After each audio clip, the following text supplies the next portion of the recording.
প্ৰায় 8 লাখ মানুহ কামাখ্যাত দৰ্শন কৰা বুলি ইতিমধ্যে কোৱা হৈছে চৰকাৰীভাৱে। এই 8 লাখ মানুহ যিসকল মন্দিৰৰ ওপৰলৈ উঠি গৈছিল তেওঁলোকৰ জোতা চেণ্ডেল এইবোৰ তলত ৰখাৰ ব্যৱস্থা কৰিছিল। এই জোতা চেণ্ডেলসমূহ এই লাখ লাখ লোকৰ জোতা চেণ্ডেলসমূহ সুৰক্ষিতভাৱে ৰাখি আকৌ তেওঁলোকক ঘূৰাই দিয়াৰ যি ব্যৱস্থা, এই ব্যৱস্থাত কিছু লোক জড়িত আছিল। আজি মোৰ সৈতে এই চেণ্ডেলসমূহ কিদৰে ৰখা হৈছিল, কিদৰে এই বিষয়টো আমি জানিবৰ বাবে এজন ব্যক্তিৰ ওচৰলৈ আহিছোঁ আৰু তেওঁ হৈছে ৰাজেশ ৰাভা।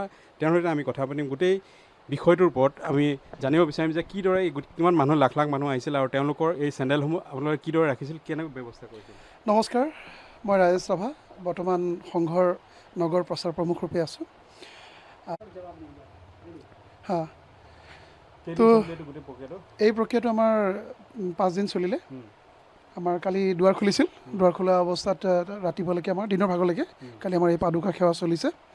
লাখ লাখ লোকৰ সমাগম আৰু তেওঁলোকৰ জোতা চেণ্ডেলবোৰ, আচলতে তেওঁলোকৰ জোতা চেণ্ডেলবোৰেই মুখ্য মন্দিৰত যোৱা প্ৰত্যেকজন দৰ্শনাৰ্থীৰ বাবে। সেয়ে আমি সেইটোকে আমি উপলক্ষ কৰি লৈ আমি তেওঁলোকৰ জোতা চেণ্ডেল সুৰক্ষিতভাৱে ৰখাৰ ব্যৱস্থা কৰি খুব সুন্দৰভাৱে তেওঁলোকক টোকেন নম্বৰ দিছিলোঁ আৰু সেই টোকেন নম্বৰ অনুযায়ী আমি তেওঁলোকৰ জোতা চেণ্ডেলবোৰ ৰাখোঁ আৰু তেওঁলোকে যেতিয়া আমাক টোকেন নম্বৰটো ঘূৰাই দিয়ে তেওঁলোকক আমি পুনৰ জোতা চেণ্ডেলবোৰ গোটেই বিনামূলীয়া আছিল।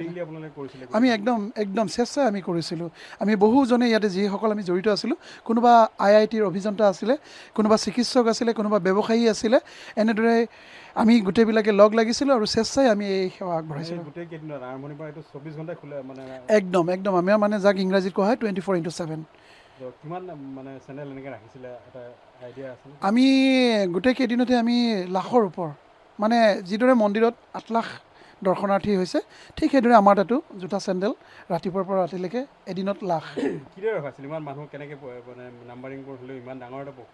এইটো এটা বহুত ডাঙৰ এটা প্ৰক্ৰিয়া, কিন্তু আমি এইটো মানে কৰি তাকে সহজ কৰি তুলিছোঁ, যাৰ ফলত আমাৰ বহুকেইজন ব্যক্তি আছে যিজনে তেওঁলোকে এইটো খুব সুন্দৰভাৱে পৰিচালনা কৰে আৰু লগতে ময়ো এজন আছোঁ।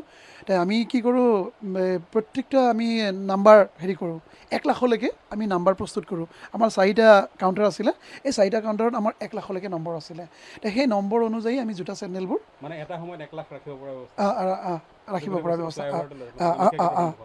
আমাৰ তাতে যিটো নাৰ্চাৰী বুলি কয়, নাৰ্চাৰীৰ তলতেই যিটো আকাশী সেতুৰ তলতেই আমাৰ 4টা কাউণ্টাৰ দীঘলে গোটেই সেই তাতে কাউণ্টাৰত আমি 1 লাখলৈকে আমি একেলগে জোতা চেণ্ডেল ৰাখিব পৰা ব্যৱস্থা কৰিছিলোঁ। ৰখাৰ বাবে আমি যিহেতু প্লাষ্টিকৰ ব্যৱহাৰ নকৰোঁ, সেয়ে আমি কাপোৰৰ মোনা আমি ব্যৱহাৰ কৰিছিলোঁ। ইয়াৰ কাৰণে আমি সেই মোনা বিশেষভাৱে আমি বনাই আনিছিলোঁ আৰু সেই মোনাতে আমি জোতা চেণ্ডেল, মানে এখন মোনাত মানে 6-7 যোৰকৈ চেণ্ডেল থ'ব পাৰি। বেছিভাগ মানুহ ৰাতিপুৱাই আহে।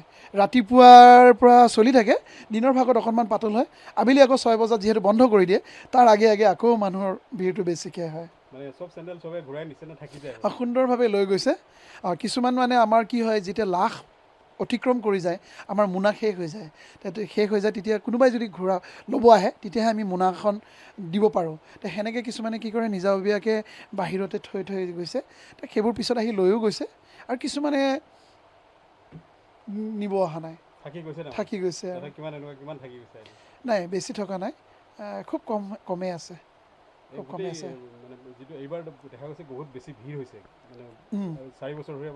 কৰি আছোঁ। পাৰ্থক্যটো আমি মানে প্ৰশাসনৰ বহু ক্ষেত্ৰত শিথিলতা পাইছোঁ। যিটো প্ৰশাসনে, মই মানে বৰ দুখেৰে কৈছোঁ, প্ৰশাসনে নিয়ম বহুতখিনি তেওঁলোকে সাজু কৰিছিলে, যেনেকৈ তলেদি গাড়ী যাব দিব নিদিব, পথৰ দুই কাষে দোকান লগাব নিদিব, কিন্তু কাৰ্যক্ষেত্ৰত এইবোৰ একো হৈ উঠা নাই। প্ৰশাসনৰ কাম বহু ক্ষেত্ৰত আমি কৰিব লগা হৈছে। আমি বিপণীবিলাক আঁতৰাব লগা হৈছে, নিজে আমি ঝাৰু ধৰিব লগা হৈছে। GMCয়ে তেওঁলোকে মানুহ নিয়োগ কৰি থৈছে, কিন্তু তেওঁলোকে যিমানখিনি সফল হ'ব লাগিছিল সিমানখিনি সফল হ'ব পৰা নাই।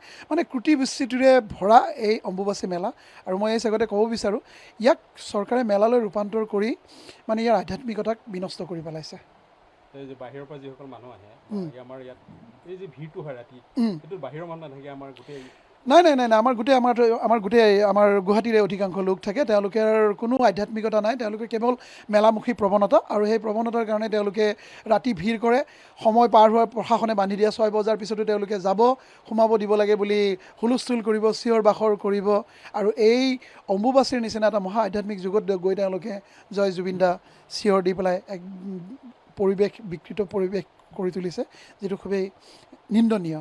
আছিলে কিন্তু নিব নিদিয়াটো ভাল কাৰণ কি লাখ লাখ লোকৰ যিহেতু সমাগম হয় আৰু মন্দিৰত গ'লে এইখিনি কষ্ট কৰিব পাৰিবই লাগে যিটো সচৰাচৰ আমাৰ ভাৰতবৰ্ষৰ প্ৰতিটো ধৰ্মীয় স্থানত আছে বৈষ্ণৱদেৱী গ'লেতো মানুহে এই ঠাণ্ডাটো বৰফ গছকি খালী ভৰিৰে তলৰ পৰা ওপৰলৈকে যায় তে আমাৰ ইয়াতে কামাখ্যাত কিয় যাব নোৱাৰে আৰু আমাৰ ইয়াতে দূৰত্বটো বেছি নহয় সেইটোৰ কাৰণে প্ৰশাসনে যিটো নিয়ম কৰিছে সেইটো খুবেই জৰুৰী মই কিন্তু ইয়াৰ মাজতো দেখোঁ আমাৰ বহু মানুহে জোতা চেণ্ডেল লৈ যাব বিচাৰে তেওঁলোকে আচলতে তেওঁলোকৰ আধ্যাত্মিকতা নাই তেওঁলোকে মেলালৈ আহে মেলা চাব আহে জোতা চেণ্ডেল কিনিব আহে তেওঁলোকে আৰু এটা দুখৰ কথা এই চেগতে মই আপোনালোকক কৈ থওঁ এই কথাটো আপোনালোকে তুলি ধৰিব আমি তলত জোতা চেণ্ডেল প্ৰশাসনে জোতা চেণ্ডেল নিব দিয়া নাই কিন্তু ওপৰত তেওঁলোকে জোতা চেণ্ডেলৰ বিপণী পাতি থৈ দিছে যাৰ ফলত মানুহবিলাকে তলত চেণ্ডেল থৈ যোৱাৰ পিছতো ওপৰৰ পৰা জোতা চেণ্ডেল কিনি পেলাই পিন্ধি আহে সেইটো খুব এটা ভুল কাৰ্য ওপৰৰ পৰা কিনি পেলাই আকৌ পিন্ধি আহে তলত থৈ যোৱাটো পিছত লৈ যায় কিন্তু ওপৰৰ পৰা তেওঁলোকে কিনি আহে